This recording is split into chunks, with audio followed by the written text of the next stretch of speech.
Sometimes there are things you would rather not know. The next day I watch TV. Clancy Crew and Ruby Redford are hiding out after school. They're watching out for suspicious behavior and strange goings-on, which of course there is a lot of in Twinford. Ruby. Hey, Clance, would you take a look at this? Ruby passes her special sunglasses, which are actually a pair of binoculars in disguise, to Clancy, and he puts them on. Clancy. Well, what do you know? Isn't that Barney Herbert, the super geek, talking to Bugwort? Ruby. You better believe it, Buster boy. The stuff you see when you were hanging out on surveillance. You can learn a lot about folks if you just sit back and watch. Clancy. You got that right. I wouldn't have believed it if I hadn't seen it with my own 2 eyes. Ruby. Since when did Vapana Bugwort start getting friendly with geeks? She's got to be up to something. Clancy. How do you know? Ruby. Because she always is. I bet you she probably wants to use his computer or borrow his new bike. She wouldn't suck up to him for no reason. You can be sure of that. Just then, while Clancy and Ruby are being all distracted, a sinister-looking black car drives up. They don't see it because they are too busy being distracted, and that is something that undercover secret agents must never be. Do you see what's happened? Ruby Redford has broken one of her own golden Ruby Redford rules. Never get distracted by the little things when something big is going down. And this just goes to prove that even someone like Ruby Redford, who was a brilliant genius, can slip up from time to time and forget the most important of things. I decide to do some surveillance of my own, i.e., watch to see if someone is up to anything. So I get my Ruby notebook and go and sit outside my house in a chair so I can accidentally see what interesting things are going on in our street. It is a very hot day, and after 22 minutes I am parched to a crisp, and only a meager cat with a limp has walked by. It would be all right if I was sitting here with Clancy Crew. He is a great sort of friend to have. And I start thinking about Carl Renbury, and how I wish he would come and sit in a chair with me, but he is not talking to me anymore. So that's that, really. Cat with a limp. So that's that, really. Mrs. Stampney comes out and flaps a tea towel and says, Does your mother know you are sitting out front doing nothing? I say, I am not doing nothing. I am watching things. She says, being a nosy Parker more like. I say, takes one to know one. I say that under my breath because the last thing I want is Mrs. Stampney on my tail, especially when I am on surveillance.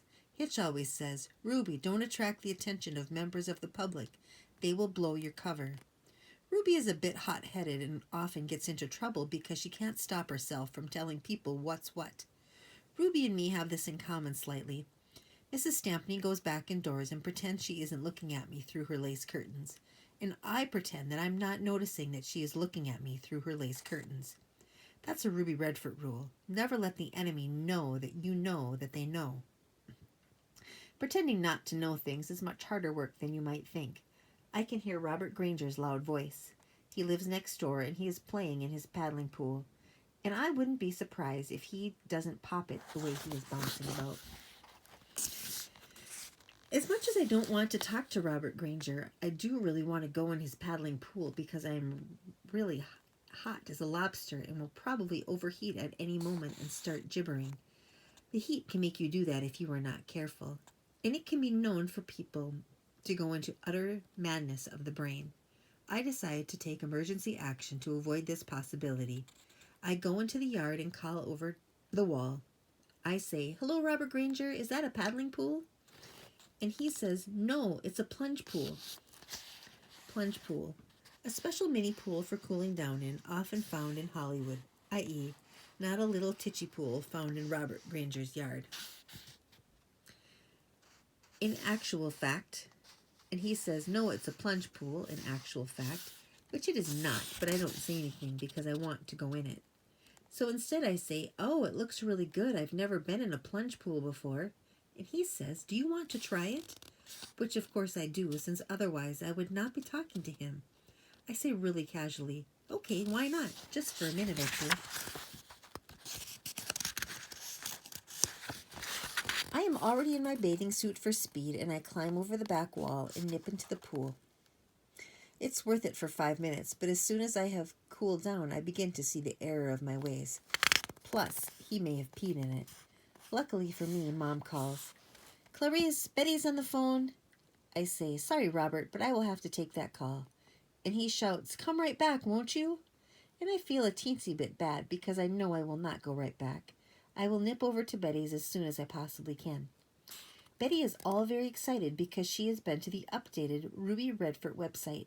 It has loads of new facts about the author, Patricia F. Maplin Stacy. Although I notice they still have the picture of her looking very youngish, when I happen to know she's more like 72 or so. They've also printed on the website Ruby Redford Code. Ruby Redford Code. Bad equals tapioca because tapioca is a horrible pudding. Good equals pizza because pizza is delicious. Trouble equals dirty dog because dirty dogs don't smell good. They have also printed on the website Ruby Redford Code, just like she uses in the book, so you can learn how to speak it. It sounds really complicated at first, and you don't think it would be possible to ever get the hang of it. But then you get to know how it works, and you see how it's done, and you realize she's just swapped the meanings of words around. It's a bit like a whole new language, and me and Betty are going to learn it, so we can speak secretly to each other without anyone else being able to understand. When you click on the website, the voice of Hitch comes on and goes, glad you could make it, kid, which is something he always says in the books. He is the new Hitch, the Hollywood one, and he is named George Conway. Betty says, look, it even has a picture of the new Ruby Redford who will be in the movie. She looks a bit like me, but with less tangly hair and more oomph. She is named Skylar Summer. I say, I wish I was named Skylar Summer. I have such an unstarry name. Someone who was called Skylar Summer is much more likely to be in a Hollywood movie than someone called Clarice Bean Tuesday. Betty says, I think Clarice Bean Tuesday is a very good name to have, and it sounds utterly like a writer or an organic muffin. Maybe she is right, and it is not so bad for a name. Names are interesting things because they are just words, but they can make you feel differently about someone. It's a bit like what Mr. Washington was talking about, how they all sort of mean things and how the sound of your name can be important. If you don't know someone but you like their name, you sort of expect to like them, at least at first. And if they have a pretty name, you sort of expect them to be pretty. And if they have a cool sort of name, like Clancy Crew, you expect them to be coolish. And if someone has a rarish name, you are much more likely to remember them. Names are important. I mean, when you hear the name Hogtrotter, you just know he is not going to be a pleasant type. Mr. Washington's name makes me want to go in Washington because I like him, and it makes me wonder if I would like Washington the place. My name is sort of unusual, so people tend to remember me, which can be good and can be bad, depending. I am mooching back from Betty's trying to think of a name I would like to be called more than Clarice Bean, and I am suddenly distracted by shouting out of the telephone booth on Sesame Park Road. And just as I am about to walk past, the door flings open and Carl Renbury comes running out. And for one single second he turns around and he sees me and I see him, and I know that it looks like he might be nearly in tears. I know he will hate me for seeing this, and he runs off so fast I can't even say anything, even if I could have thought of anything to say. I look down at the ground and there are lots of tiny pieces of paper in a tiny trail. I collect them up and I put them all together, and all the tiny pieces of paper make a number, and underneath the number there's a smiley face drawn, and I know what it is. It is Carl's dad's phone number.